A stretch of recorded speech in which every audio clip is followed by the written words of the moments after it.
Hey guys, welcome back to my channel. My name is Ashish. So guys, काफ़ी लोगों ने मेरे से ये सवाल पूछा है कि मेरी पहली जॉब कहाँ थी, कैसा मेरा एक्सपीरियंस था, कितने मुझे पैसे मिले थे। बात करेंगे आज इन सभी बातों के बारे में। बने रहिए वीडियो के एंड तक। और अगर आपने चैनल को सब्सक्राइब नहीं किया तो चैनल को सब्सक्राइब कर दीजिए और बेल आइकन को प्रेस कर दीजिए। Without wasting any time, let's get started. तो इससे पहले भी मैं एक वीडियो बना चुका हूँ माई सीए जर्नी के ऊपर। अगर आपने वो वीडियो नहीं देखा है तो आपको आई बटन में उसका लिंक मिल जाएगा, जाकर आप उस वीडियो को देख सकते हैं। तो गाइस, मैंने अपने सीए फाइनल के एग्जाम जो है वो नवंबर 15 में दिए थे। नवंबर 15 में जैसे ही मेरे एग्जाम्स खत्म हुए उसके बाद मैंने अपना कोर्स स्टार्ट किया जीएमसीएस का।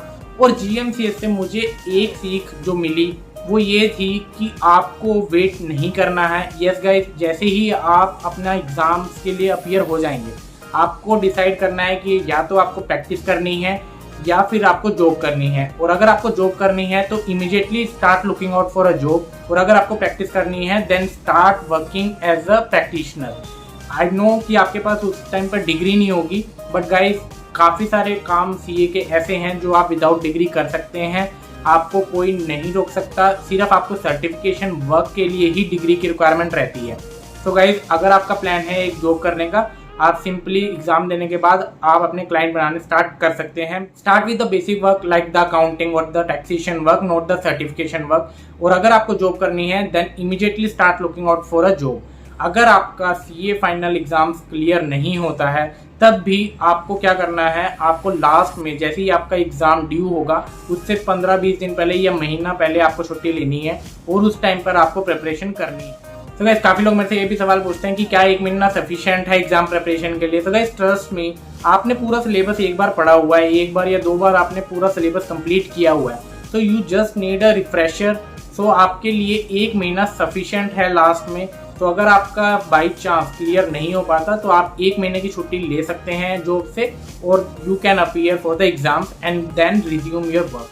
So guys, this was the lesson I learned from the GMCS and then I immediately start looking out for a job because मेरे माइंड में क्लियर ही था कि मुझे जॉब करनी है। And I started looking out for a job in December 2015. So मैंने interview देने start किए and I interviewed for a CA firm in Gurgaon and I immediately got selected. So guys, मेरी फर्स्ट जॉब बिफोर क्वालिफिकेशन ही मैंने start कर दी थी।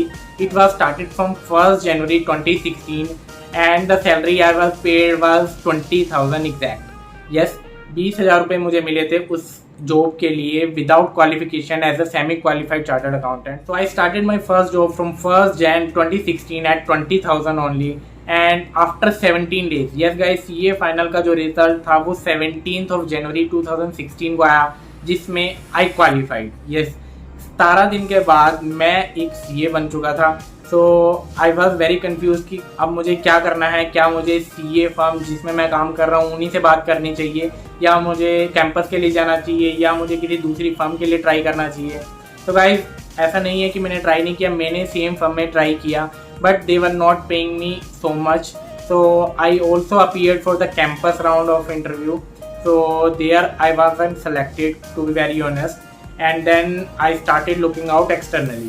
Then I interviewed for a external CA firm and that was based out of Delhi. That was a mediocre level CA firm that was in the top 20 list at that time. So I was interviewed there for a internal audit profile. So guys, starting में होगा क्या आपके साथ कि आपको समझ नहीं आएगा कि आपको किस प्रोफाइल में जाना है, स्पेशली अगर आपने किसी mediocre level CA firm से आर्टिकलशिप की है। यू वर नॉट क्लियर कि आपको कौन सी स्ट्रीम सेलेक्ट करनी है, आपको टैक्सेशन में जाना है, ऑडिट में जाना है, stat audit, internal audit, because आपने किसी स्पेशलाइज फील्ड में आपने आर्टिकलशिप नहीं की है। तो गाइस, ट्रस्ट मी, जहाँ पर भी आपको मौका मिले या आपके मन में कोई स्पेशली इंटरेस्ट है किसी सब्जेक्ट के लिए कि आपको टैक्स में इंटरेस्ट आता है, आपको ऑडिट में इंटरेस्ट आता है, तो आप उस लाइन के लिए जा सकते हैं। अदरवाइज अगर आपका कोई ऐसा स्पेशल इंटरेस्ट नहीं है देन आई वुड सजेस्ट कि जो भी आपको स्टार्टिंग में मिलता है then you start working on that, because जो इंटरेस्ट है आपका धीरे धीरे ही डेवलप होगा। So I started working on the internal audit profile and my articleship was based on the bank audits basically, so it was not any specialized field, so I was working on the bank audit specially. And guys, उस firm में जो मुझे starting package जो मुझे मिला था वो था 35,000 रुपीज़। यस, 35,000 रुपये मुझे मिले थे। एंड जो पुरानी फर्म थी वहाँ पर मैं 20,000 रुपये में जॉब कर रहा था। So I immediately resign after 3 months only so yes, वहाँ पर मैं जॉब कर रहा था जनवरी 2016 से. So I immediately put up my papers after 3 or 4 months in April 2016 and I joined that firm in May 2016 at the 35,000. तो guys एक टिप मैं आपको देना चाहूँगा, जैसे ही आपका CA फाइनल का रिजल्ट आएगा आपको 1 या 2 महीने के बाद कैंपस प्लेसमेंट में अपीयर होने का मौका मिलेगा. एंड काफ़ी सारे लोग क्या करते हैं कि कैंपस के भरोसे बैठे रहते हैं कि कैंपस आएगा उसमें हम सिलेक्शन हो जाएगी, हमारी नहीं होगी. But guys don't wait for the campus, start looking out for a job immediately after the result declaration. Because क्या होगा कि काफ़ी सारी कंपनीज में हायरिंग जो है वो कैंपस से पहले ही फिल हो जाएगी और जैसे ही आपका कैंपस कंप्लीट होगा उस टाइम पर हायरिंग जो है वो काफ़ी कम हो जाती है. So guys, start looking out for a job immediately after result declaration. So guys, as I mentioned, starting में आपकी कोई specialized field नहीं होती. You just start working on one particular field and then you will realize कि आपको किस चीज़ में interest है. ऐसे ही मेरे साथ हुआ कि मैंने स्टार्ट कर दिया इंटरनल ऑडिट प्रोफाइल में, बट देन आई रियलाइज कि मुझे जो इंटरेस्ट है वो टैक्सेशन फील्ड में आता है.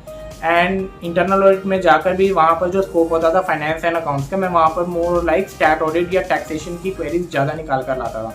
सो गाइज मेरा ये इंटरेस्ट डेवलप हुआ इंटरनल ऑडिट के दौरान ही. Then I started working out on a tax skills and I started looking out for a job in the tax related field only.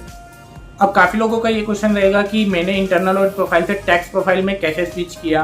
So guys I would suggest you कि अगर आपका किसी चीज़ में interest है then you start working on that. Because अगर आपका tax में इंटरेस्ट है और आप अभी इंटरनल ऑडिट प्रोफाइल में, I know it's difficult because company क्या करती हैं कि आपकी लास्ट प्रोफाइल को जरूर कंसीडर करती हैं. आपका वहाँ पर क्या सैलरी पैकेज है, क्या आपकी प्रोफाइल है, ये सारी चीज़ें कंसीडर की जाती हैं एक न्यू जॉब के लिए. बट अगर आपको किसी चीज़ में स्पेशली इंटरेस्ट है then you can work on that and in the immediate organisation also you can say कि मुझे टैक्स में इंटरेस्ट है and they can also shift you in the tax field और any other field in which you are interested. So that's all guys, I hope you like my video and if you do give it a thumbs up. और अगर आपने channel को subscribe नहीं किया तो channel को subscribe कर दीजिए और बेल आइकन को प्रेस कर दीजिए. I'll see you guys in the next video. Till then, bye bye, take care.